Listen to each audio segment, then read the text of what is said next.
तो स्वागत है आप सभी का साइंस की कक्षा में। तो आज हम भाई पढ़ने वाले हैं क्या, हम लोग का चैप्टर चल रहा था भाई इलेक्ट्रिक फील्ड्स एंड लाइंस।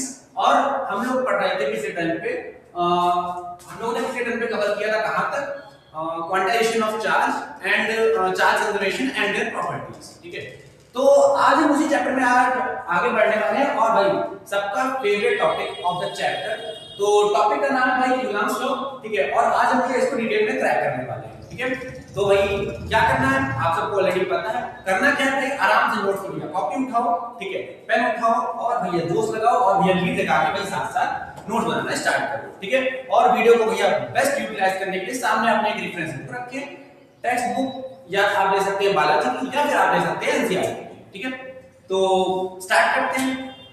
तो भाई टॉपिक है हम लोगों का भैया यहाँ पे कूलम्ब्स लॉ। ठीक है, अब कूलम्ब्स लॉ देखो बहुत सिंपल सी बात है। ठीक है, आपने प्रॉपर्टीज ऑफ चार्जेस पढ़ी, तो उसमें आपने ये पढ़ा था एक प्रॉपर्टी थी like charges ripple each other and unlike charges attract each other. ठीक है, तो बेसिकली होता क्या है कि जैसे भाई मान लीजिए आपके पास की दो चार्ज है ना, चार्ज को हम लिखते हैं किससे, क्यू से लिखते हैं। ठीक है, चार्ज को क्यू से लिखते हैं और हमने वहां पे फॉर्मूला भी पढ़ा था कि अगर किसी बॉडी पे चार्ज आ रहा है तो उसका फॉर्मूला क्या होता था, q n * e। n होता था नंबर ऑफ इलेक्ट्रॉन्स ट्रांसफर्ड और e होता था एक इलेक्ट्रॉन पर चार्ज। ठीक है, तो आप ये बहुत ध्यान रखो कि बेसिकली भाई मान लो कि आपके पास यहाँ पर दो बॉडीज हैं, एक यहाँ पर एक बॉडी है ये q1, ठीक है, और एक बॉडी है यहाँ पर आपके पास q2। ठीक है, आपके पास दो बॉडीज हैं, लेट्स सपोज यहाँ पर बॉडी हो गई a और यहाँ पर बॉडी हो गई b। ठीक है, एक बॉडी पर चार्ज है आपके पास q1 और दूसरी बॉडी पर भैया आपके पास चार्ज है q2।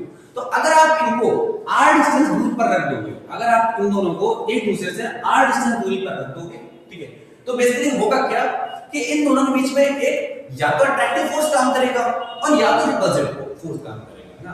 बेसिकली आपको जरा एक टेक्निकल टर्म का मतलब समझना है। ठीक, क्या है मैं यहां लिख रहा हूं, if q1 and q2 is greater than 0, अगर q1 और q2 दोनों 0 से बड़े हैं। अब आप सोचो जरा, मैथ थोड़ी मैथ करनी पड़ेगी। 0 से बड़े नंबर कौन से होते हैं, प्लस के। तो इसका मतलब क्या है कि q1 और q2 दोनों ही 0 से बड़े हैं। इसका मतलब यहां पे कौन सा फोर्स लगेगा, यहां पर फोर्स लगेगा रिपल्सिव। सही बात है ना भैया, अगर q1 और q2 दोनों के दोनों ही भैया क्या है, 0 से बड़े हैं। इसका सेंस क्या है कि दोनों क्या है भैया, पॉजिटिव है। और अगर दोनों पॉजिटिव है इसका मतलब क्या है कि दोनों के बीच में क्या है, रिपल्सिव फोर्स लगेगा ना, क्योंकि दोनों सेम नेचर के हैं ना, like charges ripple each other. सही बात है। तो अब आप जरा देखो दूसरी condition, if q1 and q2 less than 0, अगर q1 और q2 दोनों के दोनों ही क्या है भैया, 0 से छोटे हैं। अब देखो 0 से छोटे नंबर कौन से होते हैं, होते नेगेटिव के। सही बात है। तो अगर q1 और q2 दोनों ही भैया 0 से छोटे हैं, ये भी नेगेटिव है और ये भी नेगेटिव है, तब भी भैया दोनों का जो नेचर है वो कैसा होगा, वो क्या लाइक नेचर। ठीक है, और लाइक नेचर में हम जानते हैं कि क्या होता है, फोर्स कैसा होता है, वो होता है रिपल्सिव। सही बात है। आई थिंक आपको यहां तक कोई कंफ्यूजन नहीं होगा। ये मैथमेटिकल नोटेशन थोड़ी बहुत जरूरी है न्यूमेरिकल में। कई बार क्या होता है कि टेक्निकल के कंफ्यूज करने के लिए ये टर्मिनोलॉजीज दी जाती है। ठीक है, तो आपको ध्यान रखना है इन चीजों को। इफ, अब यहां पे थोड़ी सी इंपॉर्टेंट कंडीशन है, if q1 and q1 is greater than 0 and q2 is less than 0, then यहां पर जो फोर्स लगेगा क्या लगेगा, अट्रैक्टिव। ठीक है, क्या बात भाई यहां पे बोल दी गई है।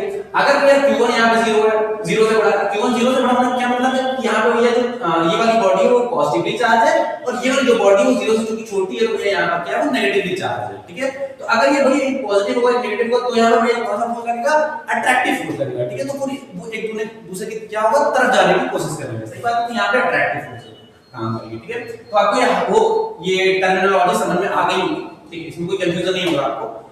हाँ, दूसरी बात यहाँ पे जरूरी नहीं कि q1 ही 0 से बड़ा हो सकता है कि q2 0 से बड़ा हो और q1 0 से छोटा हो। ठीक है, तब भी कोई दिक्कत नहीं, तब भी अट्रैक्टिव फोर्सेस ही काम करेंगे और हमारा जो आंसर आएगा वो अट्रैक्टिव ही आंसर आएगा। ठीक है, नेचर वाइज अट्रैक्टिव ही आंसर आएगा। ठीक है, तो अब हम ये समझते हैं, अब हम समझते हैं कूलम्ब्स लॉ। ठीक है, ये तो बहुत बेसिक सी बात हो गई, हम फोर्सेस के नेचर के बारे में समझ रहे थे।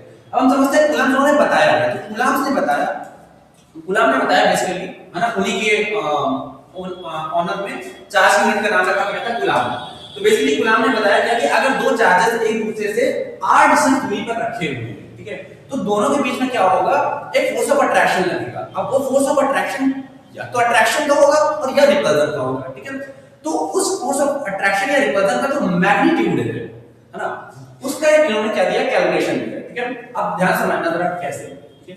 तो सभी को पता है, देखो फॉर्मूला क्या होता है, मैं आपको स्टेटमेंट लिखता हूं फिर आपको समझाता हूं, ठीक है। It states that the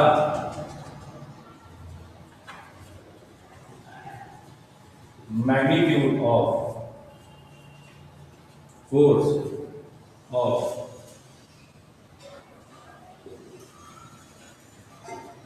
interaction is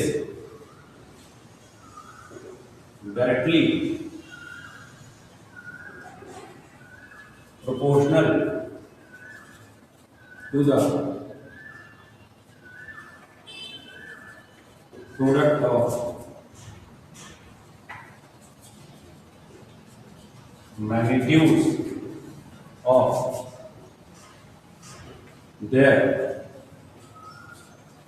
charges, ठीक है। तो पहले इन्होंने ये पॉइंट क्या बोला कि जो मैग्नीट्यूड होगा किसका, फोर्स का, जो दो चार्जेस के बीच में लग रहा होगा, वो डायरेक्टली प्रोपोर्शनल होगा किसके, product of magnitude of their charges के, ठीक है। तो इनका जो लेट्स सपोज दैट हम यहां पे मान लेते हैं क्या कि भाई यहां पर भैया फोर्स क्या लग रहा है, F ना, इन दोनों के बीच में F नाम का फोर्स लग रहा है, ठीक है।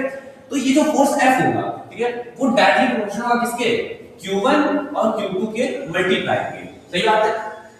भाई Q1 होगा, हमें इसका मैग्नीट्यूड लेना है, मैग्नीट्यूड समझ रहे हो ना, आपको सिर्फ उसकी वैल्यू लेनी है, न्यूमेरिकल वैल्यू लेनी है, और Q2 की न्यूमेरिकल वैल्यू लेनी है। तो जो दोनों का मल्टीप्लिकेशन होगा उसके डायरेक्टली प्रोपोर्शनल है फोर्स। इन दोनों का मल्टीप्लिकेशन जितना बड़ा नंबर आएगा, उन दोनों के बीच में लगने वाला जो फोर्स होगा ना, वो भी उतना ज्यादा होगा, ठीक है। समझ में आ गया होगा आपको। तो ये हो गया हम लोग की इक्वेशन नंबर 1, ठीक है। अगला स्टेटमेंट क्या है भाई, बहुत ध्यान से सुनना। इट इज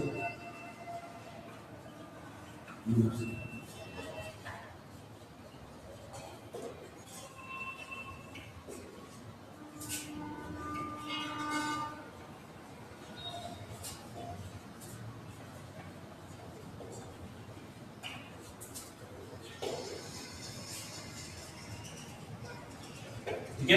अगला पॉइंट देखो यहां पर क्या लिखा हुआ है, लिखा हुआ है it is inversely proportional to the square of distance between them, या फिर हम यहां लिख सकते हो सेपरेशन बिटवीन देम, ठीक है। तो बेसिकली जो दो चार्जेस होंगे, ठीक है, तो उनके बीच में जो डिस्टेंस होगी उसकी स्क्वायर के इनवर्सली प्रोपोर्शनल है ना। अब आपको पता होगा, जिन लोगों को नहीं पता तो भाई आराम से बस यहां पे देखते जाओ ना, आपको बेसिक से कहानी चल रही है, ठीक है। तो भैया जिन लोगों को नहीं पता है, तो भैया अगर कोई चीज इनवर्सली प्रोपोर्शनल में लिखी हुई है, दैट मींस क्या है, वो अपॉन इक्वलिटी में लिखी हुई है, ठीक है। तो यहां पे फोर्स था डायरेक्टली प्रोपोर्शनल दोनों के चार्जेस की, यहां पे भैया क्या है, इनवर्सली प्रोपोर्शनल, और भी स्क्वायर के डिस्टेंस के। तो डिस्टेंस को देखो हमने क्या मान रखा है, r, तो इसके क्या है, स्क्वायर के प्रोपोर्शनल है, ठीक है, वो भी इनवर्सली है। तो आपको क्या करना है, इसको डिनोमिनेटर में लेके चले जाना है, ठीक है। अब देखो इसका मतलब क्या है, बहुत सारे लोगों को क्या होता है भाई, है ना, पहुंच जाते हैं क्लास में, बट उनको मतलब नहीं पता होता है कि यहां पे डायरेक्टली प्रोपोर्शनल इनवर्सली प्रोपोर्शनल मतलब क्या है।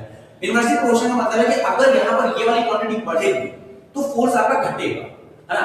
अब देखो ऐसे भी आपको समझ में आ रहा है ना, आप ऐसा समझो कि ये दो लोग हैं, ठीक है, आप ऐसा समझो कि ये दो लोग हैं और दो लोगों के बीच में भैया क्या है, फोर्स ऑफ अट्रैक्शन लग रहा है, ठीक है। और अगर डिस्टेंस बढ़ेगी दोनों की तो क्या है भैया, फोर्स ऑफ अट्रैक्शन कम हो जाएगा समय के साथ, सही बात है, ठीक है। अगर इन दोनों के बीच में दूरियां ठीक ठाक रही ना, बरकरार रही, तो फोर्स ऑफ अट्रैक्शन लगता रहेगा, सही बात है। तो आप ऐसे समझो कि भाई यहां पे अगर डिस्टेंस बढ़ेगी तो फोर्स कम होगी, और अगर डिस्टेंस कम होगी तो इसका उल्टा फोर्स क्या होगा, बढ़ेगा, सही बात। तो आपको आई होप की बात समझ में आ गई होगी, ठीक है। तो अब देखो यहां पे हमारे पास ये क्या होगी, हो गई हमारे पास इक्वेशन नंबर 2, ठीक है। अब हमें करना क्या है, अब हमको दोनों ही इक्वेशन को मर्ज करना है। तो मैं यहां पे जरा मर्ज करके आपको दिखा रहा हूं, बहुत ध्यान से, तो आप समझना जरा। तो मैं जरा यहां पे थोड़ा सा पहुंच रहा हूं, ठीक है, आप समझना। तो हम क्या करेंगे, merging equation number 1, merging equation 1 and second. तो अगर हम फर्स्ट एंड सेकंड को अगर हम मर्ज कर रहे हैं तो देखो यहां पे क्या होने वाला है, तो f इज डायरेक्टली प्रोपोर्शनल। अब देखो q1 q2 को रखेंगे हम लोग न्यूमरेटर में और r स्क्वायर को रखेंगे डिनोमिनेटर में, ठीक है। तो अब देखो यहां पे ध्यान से क्या होने वाला है, बहुत ध्यान से समझना, q1 q2 ये और अपॉन में आ जाएगा आर स्क्वायर। ठीक है, अब आपको पता है फिजिक्स का एक बहुत बेसिक सा रूल होता है कि अगर कभी भी हम लोग प्रोपोर्शनैलिटी हटाते हैं, कभी भी हम लोग फिजिक्स में प्रोपोर्शनैलिटी हटाते हैं तो क्या होता है, यहाँ पर हमको लेके आना होता है कांस्टेंट ना। तो यहाँ पे कांस्टेंट क्या आता है, कूलम्ब ने जो यहाँ पे कांस्टेंट दिया वो दिया कूलम्बियन कांस्टेंट। ठीक है, तो देखो यहाँ पर बेसिकली क्या होगा, F इज इक्वल टू यहाँ पे क्या आ जाएगा K Q1 Q2 upon R square. ठीक है, तो ये होता है बेसिकली हमारे पास फॉर्मूला। ठीक है, आई होप आपको ये फॉर्मूला समझ आ गया होगा।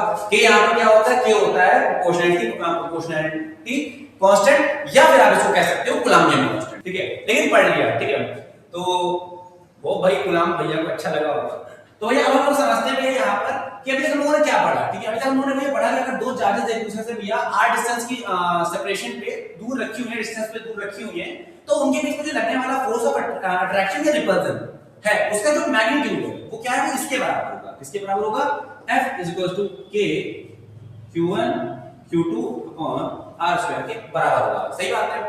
तो अब हम लोग यहाँ पे समझते हैं कि ये जो K है ना, इसका क्या मतलब है। ठीक है, इसका मतलब क्या है, तो बेसिकली आप यहाँ पे समझो जरा इसकी यूनिट ना, तो इसको भी हम लोग बेसिकली कहते हैं क्या, इसको हम लोग कहते हैं कूलम्बियन कांस्टेंट। ठीक है, कूलम्बियन कांस्टेंट। ठीक है, इसकी वैल्यू क्या होती है बहुत ध्यान समझना। अगर हम K की यूनिट की बात कर रहे हैं, ठीक है, तो अगर हम बात करें यहाँ पे यूनिट ऑफ K, तो देखो आप क्या करोगे, अगर आपको K की यूनिट निकालनी है, आप R स्क्वायर को उधर भेज दो, Q1 और Q2 को उधर भेज दो। सही बात है, तो यहां पर क्या हो जाएगा, F R square upon Q1 Q2 equal to क्या हो जाएगा K। सही बात है। अब आप यहां पे ध्यान से देखो तो फोर्स की यूनिट क्या होती है, न्यूटन। R यहां पे क्या है, डिस्टेंस, तो डिस्टेंस की होती है यूनिट मीटर, और मीटर का स्क्वायर और यहां पे हो जाएगा मीटर स्क्वायर, तो newton metre square upon charge Q की क्या होती है, कूलम्ब। यहाँ पे दो बार चार्ज है तो कूलम्ब स्क्वायर। ठीक है, तो यहाँ हो जाएगा कूलम्ब स्क्वायर। ठीक है, इक्वल टू Q। तो ये भैया क्या होती है इसकी यूनिट। ठीक है, आई होप आपको भैया यूनिट समझ में आ गई होगी भैया कि K की हमने यूनिट कैसे निकाली, न्यूटन मीटर स्क्वायर पर कूलम्ब स्क्वायर, या फिर अगर आप कूलम्ब को ऊपर ले जाओगे तो यहाँ पे कूलम्ब की पावर -2 हो जाएगी। ठीक है, तो कोई दिक्कत नहीं है। अब हम समझते हैं भैया इसकी जरा वैल्यू क्या है। ठीक है, अब हम समझते हैं जरा वैल्यू ऑफ K। ठीक है, तो बेसिकली यहाँ पे वैल्यू ऑफ K क्या होती है। ठीक है, ये एक्सपेरिमेंटल पर्पस से निकाली जाती है, हमारे सिलेबस में इसको निकालने का तरीका बिल्कुल भी नहीं है। ठीक है, तो कोई भी अगर आपसे पूछे कि भैया K की वैल्यू कैसी आई, तो एक्सपेरिमेंटल वैल्यू से आती है। ठीक है, जो इस फॉर्मूले को डिराइव करता है वही डिसाइड करता है कि इस K की वैल्यू को हम यहाँ पे क्या रखेंगे ना, वैसे एक्सपेरिमेंटली वैसे आती है। ठीक है, तो आप बहुत ध्यान सुनना, इस K की जो वैल्यू होती है वो क्या आती है, वो K की वैल्यू होती है, आपको याद रखनी है 9 × 10⁹ न्यूटन मीटर स्क्वायर पर कूलम्ब। ठीक है, तो ये भैया होती है इसकी क्या वैल्यू। ठीक है, तो आपको इसको ध्यान रखना है क्योंकि न्यूमेरिकल में बहुत मदद करेगा। ठीक है, डायरेक्टली हम यहां पे K की वैल्यू क्या रखते हैं, ये रखेंगे। ठीक है, अब कहानी में थोड़ा सा और आगे की बात है कि भैया ये जो K होता है वो डिपेंड किस पे करता है। ठीक है, ये बहुत इंपॉर्टेंट है कि बोर्ड पे भैया क्या है कि भाई जो ट्रेंड चल रहा है, और इवन जेईई मेंस में और नीट में भी अगर आप देखोगे तो which one of the following is the incorrect statement या करेक्ट स्टेटमेंट में कभी-कभी क्या होता है कि इसकी चीजें डाल दी जाती है। ठीक है, चार स्टेटमेंट दिया जाता है, उसमें कहा जाता है कि ये कौन सा स्टेटमेंट सही है अबाउट द कूलम्बियन कांस्टेंट। ठीक है, तो आपको ये बहुत ध्यान समझना है यहाँ पे कि स्पेसिफिकेशंस। ठीक है, तो मैं बताने जा रहा हूँ स्पेसिफिकेशंस ऑफ कांस्टेंट K। ठीक है, तो इस कांस्टेंट K के लिए स्पेसिफिकेशंस क्या है। ठीक है, तो पहली स्पेसिफिकेशन भैया इसकी क्या होती है, मीडियम अराउंड द चार्जेस। ठीक है, तो भैया चार्जेस के अराउंड भैया मीडियम क्या रखा हुआ है, भैया मतलब दो चार्जेस कहां पर रखे हुए हैं, वो हवा में रखे हुए हैं, वो पानी के अंदर रखे हुए हैं। ठीक है, ना वो प्लास्टिक के अंदर रखे हुए हैं, वो सोने के अंदर रखे हुए हैं। ठीक है, वो वैक्यूम के अंदर रखे हुए हैं, वो ऑयल के अंदर रखे हुए हैं। तो बेसिकली यहाँ पे दो चार्जेस कहां पे रखे हुए हैं, उनके सराउंडिंग का मीडियम क्या है, इसको हम लोग यहाँ पे डिसाइड करते हैं, उसको हम लोग क्या कहते हैं, मीडियम कहते हैं ना। आप ऐसे समझो कि भाई एक लड़का है, एक लड़की है, वो एक दूसरे से प्यार करते हैं। ठीक है, तो अगर भैया उनके बीच में भैया कोई नहीं होगा तो उनका बॉन्ड अच्छा ही होगा। ठीक है, सही बात है, उनका फोर्स ऑफ अट्रैक्शन अच्छा ही होगा, लेकिन भैया समझो यहाँ पे है ना, उनके बीच में यहाँ पे कौन खड़ा है, उनके मम्मी खड़ी है, पापा खड़े हैं, भाई खड़े हैं, बहन खड़ी है, चाचा खड़े हैं। ठीक है, चाचा खड़े हैं, ठीक है। तो भैया बहुत ध्यान से रखना, तो भैया यहाँ पे कुछ नहीं हो पाएगा आपका, ठीक है। तो सही बात है ना। तो इसी तरीके से भैया क्या है कि मीडियम बहुत डिपेंड करता है, ठीक है। तो के की जो भैया डिपेंडेंसी होती है, फर्स्ट डिपेंडेंसी क्या होती है भैया, मीडियम पे होती है, ठीक है। अगली डिपेंडेंसी भैया क्या होती है, units of force, distance and charge taken, ठीक है। तो बेसिकली क्या होता है कि भैया आप यहां पर अगर आपको के की डिपेंडेंसी निकालनी है तो भैया आप एफ की, आर की और चार्ज की यानी क्यू की भैया जो वैल्यू यहां पे लोगे तो उस पे भैया के की भैया जो वैल्यू है वो डिपेंड करेगी, सही बात है। अब जैसे आपने यहां पे न्यूटन मीटर और कूलम लिया है, ठीक है। तो आपकी वैल्यू क्या निकल के आई है, अगर मान लो आप न्यूटन को डाइन ले लोगे, अब डाइन क्या होता है, वो फोर्स की यूनिट होती है, ठीक है। आपको समझना नहीं है, ठीक है। मीटर को आप सेंटीमीटर में ले रहे हो ना, कूलम को आप है ना और भी छोटी या बड़ी यूनिट में ले रहे हो, ठीक है। मेगा कूलम में है ना, नैनो कूलम में, इन सब में ले रहे हो, तो फिर आपके यहाँ पे जो वैल्यू होती है वो चेंज हो जाएगी, सही बात है ना। इस तरीके से आपको ध्यान रखना है, ये दो ही डिपेंडेंसी होती है, उसको अच्छे से भैया ध्यान रखना, ठीक है। ये चीज हो गई, ये आपके क्या हो गई, डिपेंडेंसी हो गई, ठीक है। अब आपको समझना है कि यहां पर ये जो भैया के होता है ये 1/4 पाई एप्सिलॉन नॉट के क्या होता है, बराबर होता है, ठीक है।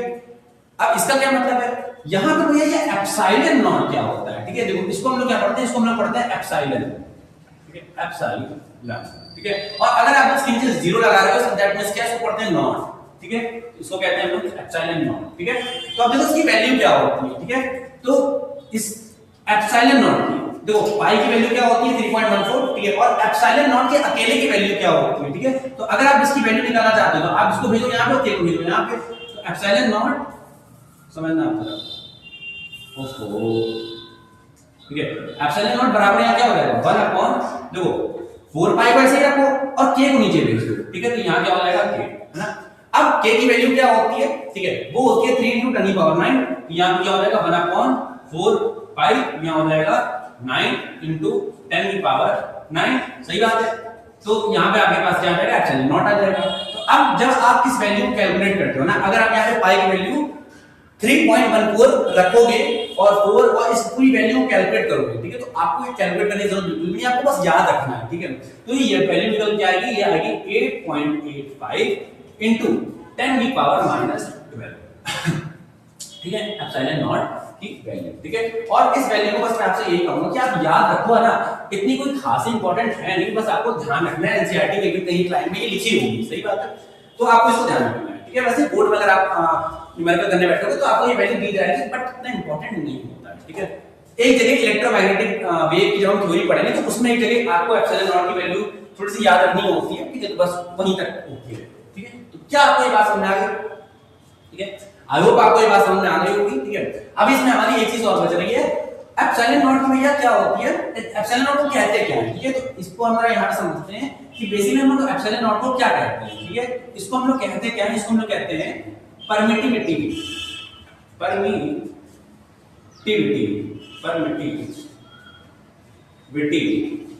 ऑफ फ्री स्पेस, इसको हम लोग कहते हैं परमिटिविटी ऑफ फ्री स्पेस, ठीक है। इसका मतलब क्या होता है, देखो फ्री स्पेस का मतलब क्या होता है, फ्री स्पेस का मतलब होता है कि अगर दो चार्जेस भैया वैक्यूम में रखे हुए, वैक्यूम का मतलब क्या होता है, जहां पर कोई ना हो, ठीक है, कोई ना, ठीक है। तो बेसिकली क्या होता है, फ्री स्पेस का मतलब क्या होता है, ये यहां पे हम लोग एप्सिलॉन हम लोग के की जगह पे 1/4 पाई एप्सिलॉन नॉट तब रखेंगे जब हमारे दो चार्जेस वैक्यूम में रखे होंगे, ठीक है। और 99.99% टाइम जो हमारे चार्जेस होंगे वो वैक्यूम में ही रखे होंगे, ठीक है, सही बात है। तो ये चीजें होती है, ठीक है। तब हम लोग क्या करते हैं, एप्सिलॉन नॉट का इस्तेमाल करते हैं। अब ये परमिटिविटी का क्या मतलब होता है, देखो बेसिकली समझो आप ध्यान से, ठीक है। जैसे मैंने आपको एग्जांपल दिया था कि भाई मान लो एक लड़का या लड़की है, वो एक दूसरे से भाई क्या चल रहा है, ठीक है, कुछ है ना। और आप समझो कि अगर वो एक दूसरे से बिल्कुल अकेले में, ठीक है, तो बेसिकली उनके बीच में जो बॉन्डिंग होगी, जो रिलेशन होगा वो अच्छा एस्टैब्लिश होगा, सही बात है। लेकिन आप यहां पे समझो ध्यान से कि अगर उनके पीछे मुझे कुछ ऐसे एलिमेंट्स हैं, ठीक है, जो बर्बाद कर रहे हैं उन लोगों को, ठीक है, कुछ भी हो सकता है भाई, है ना, कुछ भी हो सकता है, कुछ रिलेटिव्स हो सकते हैं, ठीक है। तो भैया यहां पर जो बॉन्डिंग है वो क्या हो जाएगी, वो पुअर हो जाएगी, सही बात है। तो परमिटिविटी का क्या मतलब, देखो परमिटिविटी ना, परमिट का मतलब होता है कि आप कितना अलाउ करते हो फोर्स को, सही बात है ना। तो बेसिकली क्या होगी, अगर यहाँ पे आपकी परमिटिविटी ज्यादा होगी ठीक है। अगर आपकी परमिटिविटी ज्यादा होगी तो आपका फोर्स ऑफ अट्रैक्शन क्या होगा, अच्छा होगा ना, फोर्स अच्छे से दूसरे को बाइंड कर पाएगा, चार्जेस में जो अट्रैक्शन है और रिपल्सन है वो ज्यादा अच्छे से हो पाएगा। सही बात है। तो ये चीज आपको बेसिकली यहाँ पे ध्यान रखनी है। ठीक है। तो अब अगर आपसे एक लास्ट चीज और है, अगर आपसे कोई यहाँ पे एप्सिलॉन नॉट की यूनिट पूछे तो आपको यूनिट क्या करनी है। अब देखो ध्यान से, यूनिट निकालना बहुत आसान है। अब ऐसा नो k इक्वल टू है 1/4 पाई एप्सिलॉन नॉट। सही बात है। तो आपको k की यूनिट पता है, ठीक है, एप्सिलॉन नॉट को आप इधर भेजो, k को उधर भेजो, जैसे हमने यहां भेज दिया, देखो यहां पे, ठीक है। अब देखो 1/4 पाई 4 पाई तक नंबर है, उसकी तो कोई यूनिट होगी नहीं, ठीक है, सही बात है, नहीं होगी। k की जो यूनिट होगी, अगर आप उस यूनिट को उल्टा कर दो तो वही क्या हो जाएगी, एप्सिलॉन नॉट की यूनिट हो जाएगी। सही बात है, बस यही कर दो आप यहां पे, ठीक है। तो आप देखो ध्यान से k की यूनिट क्या है, newton metre square upon coulomb square. सही बात है। तो आप इसी नोट को यहां पे उल्टा कर दो, ठीक है। तो इसकी यूनिट क्या हो जाएगी, मैं जरा इस पेन से लिखता हूं, तो यहां पे इसकी यूनिट हो जाएगी क्या, coulomb square upon newton metre square. क्या है, बात सही है, सही बात है, ठीक है। तो यहां पे आपके पास क्या हो गया, एप्सिलॉन नॉट की यूनिट हो गई और यहां पे आपके पास k की यूनिट हो गई, ठीक है। ध्यान रखना आपको बहुत ध्यान से, k को हम लोग क्या कहते हैं, कूलम्बियन कांस्टेंट, ठीक है, या फिर आप फोर्स कांस्टेंट भी कह सकते हो, या फिर आप बेसिकली प्रोपोर्शनलिटी कांस्टेंट भी कह सकते हो। सही बात है। इसकी वैल्यू ये हो गई, ठीक है। इसकी डिपेंडेंसी क्या होती है, ये बहुत इंपॉर्टेंट क्वेश्चन है ना, बोर्ड में कहीं ना कहीं एक नंबर में आते जाते हैं ना, जो लोग जेईई और नीट की प्रिपरेशन करेंगे तो वहीं पे भी कहीं आ सकता है, ठीक है। एक नंबर में फंसाने के लिए फिर के 4 नंबर होते हैं, ठीक है। फिर दूसरी बात जो k होता है वो 1/4 पाई एप्सिलॉन नॉट के बराबर होता है, ठीक है। यहाँ पे एप्सिलॉन नॉट उसको हम लोग क्या कहते हैं, एप्सिलॉन नॉट कहते हैं, ठीक है। हाँ, एक चीज और आपको ध्यान रखनी है, यहाँ पे आप जीरो तब लगाओगे जब आपके जो चार्जेस होंगे वो वैक्यूम में रखे होंगे, ठीक है। अगर मान लो कि यहाँ वैक्यूम हो या एयर हो, हम दोनों को एक ही कंसीडर करते हैं। सही बात है। तो अगर आपके चार्जेस वैक्यूम या एयर में रखे होंगे तो यहाँ पे हम लोग नॉट लगा सकते हैं, ठीक है, जीरो लगा सकते हैं। ये जीरो तो होता है एक्चुअली में लगाया ही इसलिए जाता है ताकि हम समझा सके कि हमारे जो चार्जेस हैं वो वैक्यूम में लग रहे हैं या एयर में लग रहे हैं, ठीक है। बट अगर मान लो हमारे चार्जेस वाटर में है ना, या फिर कहीं और पे रखे हुए हैं, ऑयल के अंदर रखे हुए हैं, पेट्रोलियम के अंदर रखे हुए हैं, ठीक है, किसी दूसरी मीडियम के अंदर रखे हुए हैं, तो फिर हम यहाँ पे जीरो नहीं लगाते, ठीक है। फिर हम यहाँ पे सिर्फ एप्सिलॉन लिखते हैं, सिर्फ एप्सिलॉन। सही बात है। तो हाँ, अब एप्सिलॉन नॉट को हम लोग कहते हैं परमिटिविटी ऑफ फ्री स्पेस। सही बात है, ठीक है। अगर मान लो यहाँ पे नॉट ना लगा हो तो हम लोग यहाँ पे क्या लिखेंगे, परमिटिविटी ऑफ मटेरियल, ठीक है। वो मटेरियल कुछ भी हो सकता है, ठीक है। तो आपको ये चीज ध्यान रखनी है, ठीक है। फिर इसकी वैल्यू क्या होती है, यहाँ पे आप इसको ऐसे ले जाओ तो 1/4 पाई k हो जाएगा, ठीक है। 4 पाई की वैल्यू आपको, ठीक है, ओके नंबर होता है, k की वैल्यू आपको ऑलरेडी पता होती है, आप यहाँ रखोगे, आपको इसको सॉल्व करने की जरूरत बिल्कुल भी नहीं है। ये वैल्यू आप सॉल्व करोगे तो यहाँ आपको बस ये वैल्यू ध्यान रखनी है, ठीक है। ये 8 पॉइंट है ना, देखो यहाँ पे मैं अच्छे बना देता हूं, दिख नहीं रहा होगा, 8.85 × 10⁻12 है, ठीक है। इसकी यूनिट क्या होती है, देखो भाई यहाँ पे एप्सिलॉन नॉट क्या है, k का उल्टा है ना 10, तो k की जो यूनिट होती है आप उसको क्या करो, ठीक उल्टा कर दो, ठीक है। वो क्या आ जाएगी, एप्सिलॉन नॉट की वैल्यू आ जाएगी, ठीक है। तो भाई आज के लिए भैया सिर्फ इतना ही, ठीक है।